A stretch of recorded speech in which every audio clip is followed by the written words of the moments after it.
wabarakatuh. Perkenalkan, saya Lia Mardia. Di sini saya akan mempresentasikan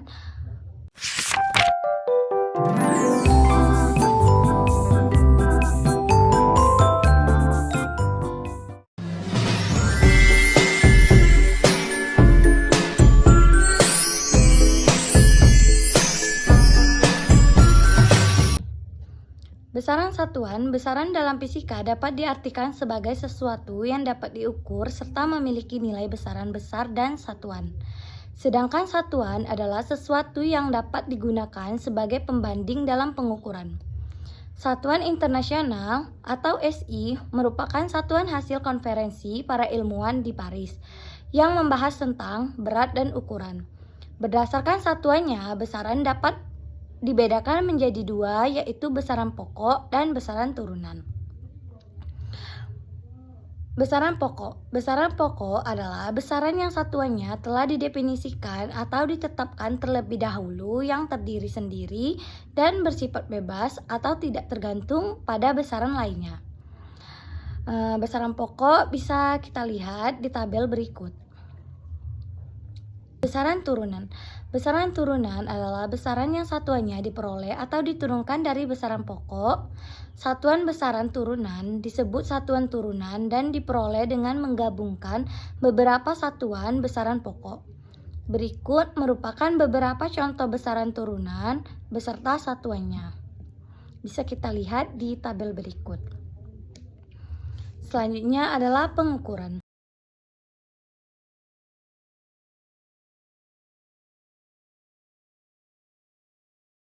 Dalam pengukuran, kita harus memperhatikan ketepatan, akurasi, dan presisi.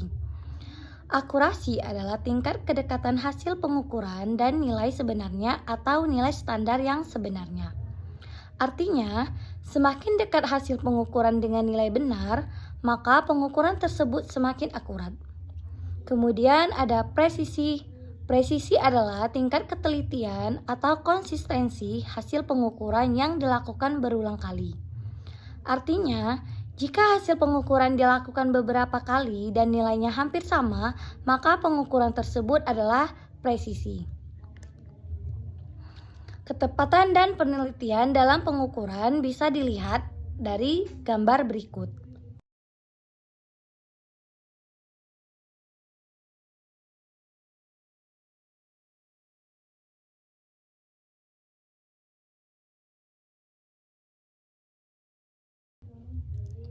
Ketepatan dan ketelitian dalam pengukuran. Akurasi adalah tingkat kedekatan hasil pengukuran atau hasil pengamatan terhadap nilai yang sebenarnya atau nilai standar.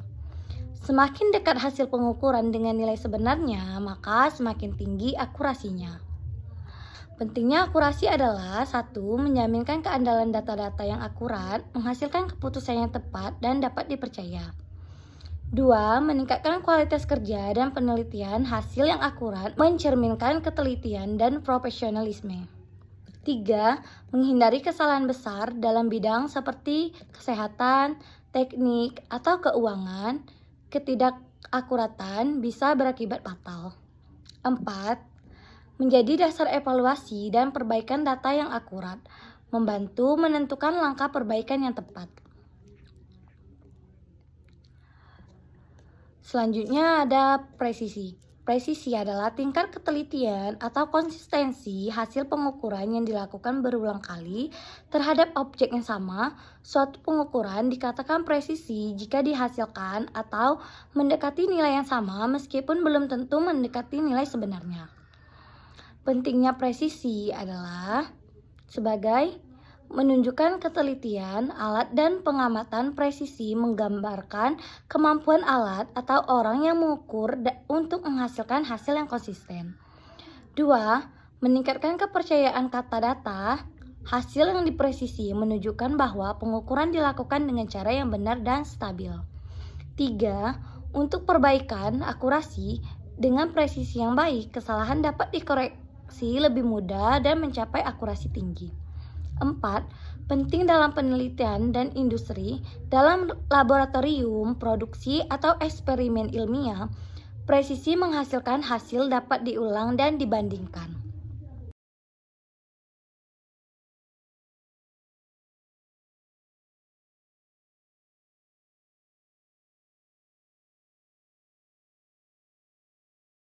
Selanjutnya adalah gelombang spektrum dan elektromagnetik. Gelombang adalah getaran yang merambat dan membawa energi dari satu tempat ke tempat lain tanpa memindahkan materi secara permanen. Contohnya adalah gelombang pada air, gelombang suara, dan gelombang cahaya. Gelombang dapat diklasifikasikan berdasarkan medium perabatan atau mekanik elektromagnetik atau berdasarkan arah getarannya transversal atau longitudinal. Berdasarkan medium perambatan, gelombang mekanik membutuhkan medium zat perantara untuk merambat. Contohnya adalah gelombang pada tali, gelombang air, dan gelombang bunyi yang tidak bisa merambat. Berdasarkan elektromagnetik dapat merambat tanpa medium termasuk ke ruang hampa. Contohnya adalah gelombang radio, sinar X, dan cahaya. Berdasarkan arah getarannya, gelombang transversal, arah getarannya tegak lurus terhadap arah rambat gelombang. Contohnya adalah gelombang pada tali yang digerakkan ke atas dan ke bawah. Kemudian adalah gelombang longitudinal. Arah getarannya sejajar atau berhimpitan dengan arah rambat gelombang. Contohnya adalah gelombang bunyi di udara yang berbentuk seperti rapatan dan renggangan. Kemudian ada gelombang spektrum. Gelombang spektrum adalah pengelompokan gelombang berdasarkan frekuensi atau gelombangnya seperti gelombang elektromagnetik yang meliputi sinar gamma, sinar X, cahaya tampak, hingga gelombang radio. Spektrum ini dapat direpresentasikan sebagai grafik yang menunjukkan distribusi energi gelombang di berbagai frekuensi atau panjang gelombang. Contoh spektrum gelombang. Pertama, ada gelombang radio, frekuensi terendah dan panjang. Gelombang terpanjang digunakan untuk siaran radio dan televisi. Kemudian ada cahaya tampak, gelombang yang dapat dilihat oleh mata manusia, terdiri dari berbagai warna seperti merah, jingga, kuning, hijau, biru, nila, dan ungu. Selanjutnya ada sinar gamma, frekuensi tertinggi dan energi terbesar digunakan dalam bidang kedokteran seperti radioterapi atau untuk memeriksa cacat pada lasan logam. Selanjutnya adalah gelombang elektromagnetik. Gelombang elektromagnetik adalah gelombang yang terdiri dari medan listrik dan magnet yang berosilasi dan saling tegak lurus, serta dapat merambat tanpa memerlukan medium. Gelombang ini membawa energi dari satu tempat ke tempat lain dan dapat dihasilkan dari getaran partikel bermuatan. Contoh gelombang elektromagnetik meliputi cahaya tampak, gelombang mikro, sinar X, sinar gamma, dan gelombang radio. Selanjutnya adalah pemanfaatan radiasi dalam dunia medis. Dalam dunia medis, radiasi merujuk pada pemancaran energi dalam bentuk gelombang atau partikel yang dimanfaatkan untuk diagnosis dan pengobatan seperti rongsen atau sinar X dan radioterapi.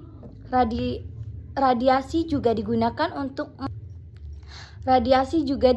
untuk mensterilkan peralatan medis dan menghancurkan bakteri pada makanan. Ada dua jenis utama radiasi pengion yang berenergi tinggi dan berpotensi merusak jaringan seperti sinar X, serta radiasi non-pengion yang energinya lebih rendah. Jenis dan fungsi radiasi dalam dunia medis. 1. Radiasi pengion. Sinar X digunakan untuk pencitraan medis. Radiografi digunakan melihat struktur tulang dan organ dalam radioterapi dengan radiasi dosis tinggi untuk membunuh sel kanker. Kemudian ada radiasi non-pengion.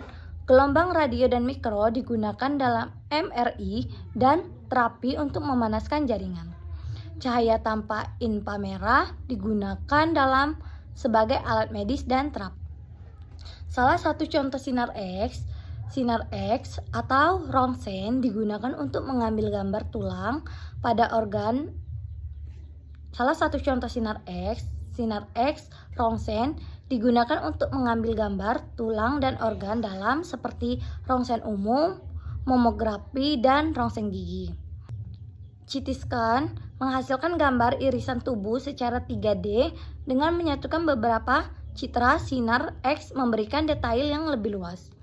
Selanjutnya adalah fluoroskopi, menggunakan sinar X untuk menghasilkan gambaran real time organ yang sedang bergerak, sering digunakan untuk memandu prosedur seperti pemasangan stent dan kateter. Itulah presentasi dari saya. Wassalamualaikum warahmatullahi wabarakatuh.